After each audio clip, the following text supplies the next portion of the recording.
Hey guys, on today's Saturday Doobie Feature, we're going to watch AI. Artificial intelligence. Something we lack.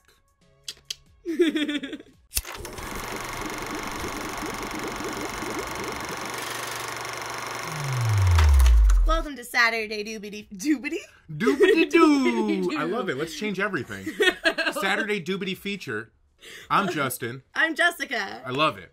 And today we're talking about AI, artificial intelligence. Only the cool kids call it AI.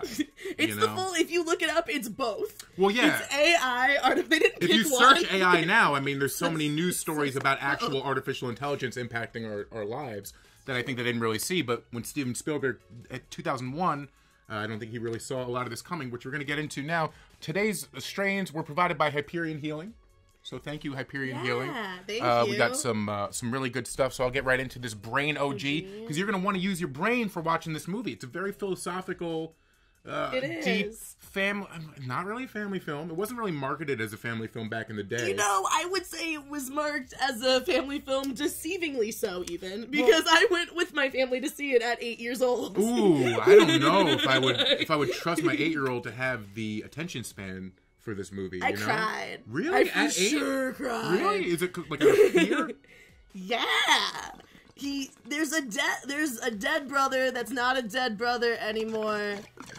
And also feelings, this robot that can only love. So originally this movie was going to be it's directed... a child that can only love and never grow up. That's so sad. Originally this movie was directed, or was going to be directed by Stanley Kubrick. You know, he did 2001 and he did The Shining and all. The point being, there's a lot of these deep ideas that you wouldn't really see normally in a Steven Spielberg movie, but it's also combined with that heartfelt Steven Spielberg emotional manipulation. So it's a very unique mix in like a 3-hour movie, you know? Like you really you get it both ways, which you don't normally get. It's kind of too smart for its own good. You know, like it kind of I just mean some of the ideas that they wanted to tackle, I think, bring it off course, especially like by the time you get to the end of the movie, and it's very open to interpretation. Listen, it's a very deep picture. I'm getting a lot of laughter back here, but maybe it went over your heads, guys. Like you're getting a little defensive. I'm just saying, I don't think it's too smart for its own good. That's all. When I say too smart for its own good, I mean, like, it could have maybe focused on a couple of these story threads and really brought it home, maybe ended 15 minutes early. You know what I want to know more about? What character I want to know more about is Teddy. The brother that thought, well, of course Teddy, but also the brother that comes home to a new fake brother that's supposed to replace him. Which, that's what I'm saying. They depict him as an asshole, but what a struggle, though. Well, he just came out of a coma. He doesn't know what's going on. He's just waking up in a new world. And that's what I'm saying. This movie is kind of like... I'm scared of this one. Kind of like a horror movie for, like, women. Like, you're just expecting that this mom's going to be totally cool. And, I mean, you know, she does freak out, understandably so, when they bring the child home. But, like... It's just such like a, you know, a male thing. It's like already assuming, he's like, don't worry, honey, I got you. It's exactly what you're going to want. This like little thing following you around all the time. You know what's so funny is in the first like 10 or 15 minutes of the movie, there's a scientist explaining. They're like, she thinks she should mourn, but we've discovered that mourning is unnecessary in the healing process. We need to leave it back in the... Yeah. That's just to fill that loophole of like, shouldn't she be not replacing him immediately? It's definitely filling a hole, but that was probably the most emotional moment for me as a child, was watching that abandonment that happens in the forest. That's a very emotional scene. That's where the crying started. I mean... 100%. To have such emotional responses from what's supposed to be... Or not emotional responses, but Haley Joel Osment gives, like, an incredible performance as an android boy, which you think should be, like, pretty one note. No, he's a robot. This is a little bit of Jack, by the way. Pot Deli, Jack Herrera. Gotta keep the sativas up while we're talking about this. Hell yeah. Talking about Haley Joel. Oh, yeah, so... I saw this in theaters as a kid and haven't seen it since until this week. And I apparently blacked out once they start shooting robots from cannons. I don't know if I fell asleep from crying or just started. Which, by the way, the first 10 minutes of the Flesh Fair scene just kind of feel like an excuse to show off their CGI at the time. Chris Rock robot. A little cameo by Chris Rock.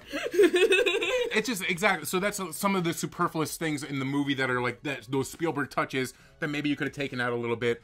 But this is where we're going to meet Jude Law, who gives another great performance as Gigolo Joe. Did not realize he was a hoe. Yeah, which is just kind of like a weird...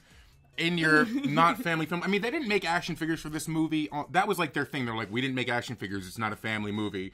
But like, there's so many because they didn't make toys. Yeah, that was kind of what they were saying. That kind of makes sense as being like a not family movie. So you have this like one of the main characters being a robot prostitute, which is kind of something covered. He's also been framed for murder, so that's kind of like a adult theme of the movie. Yeah. They go on an adventure to find the Blue Fairy because that's all the thing that Haley Joel Osment remembers. Because the from mom the story. is such a dick and reads Pinocchio in front of her robot son. Well, she doesn't have a deep breath. She's just like, well, I'm just gonna go for what I'm thinking. It's like a subconscious thing, you know.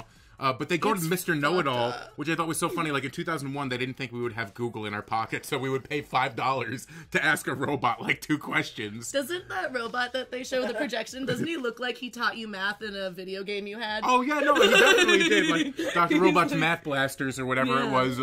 Robin Williams giving a beautiful performance.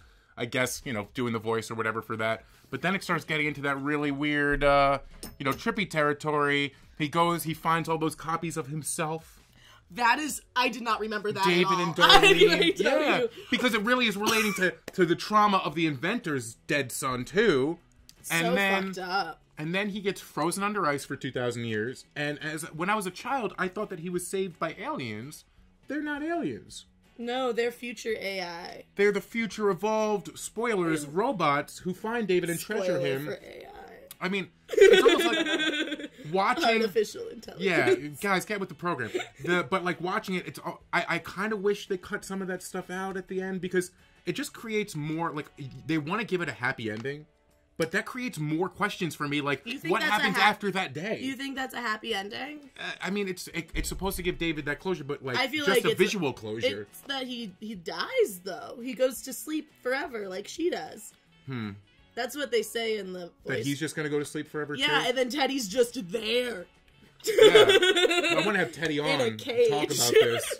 That poor Teddy is just an amazing prop. I love Teddy. I want to own a Teddy. I think that was the only toy they made from the movie. If they did, please just make another Teddy. Bring it back. That voice for that character is such a funny choice. Yeah. But yeah, AI was better than I expected. Yeah. It stood up to me. Beautiful design.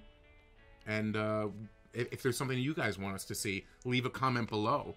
Check us out on our new channel. Like, comment, subscribe. I almost didn't tell them to like, comment, and subscribe, so that would have been bad. How dare you? Check us out on our new YouTube channel. I'm Justin. Find me on Instagram, Just Gentile.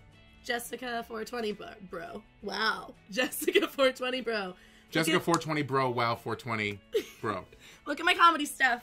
I love you. See you guys next time. Bye.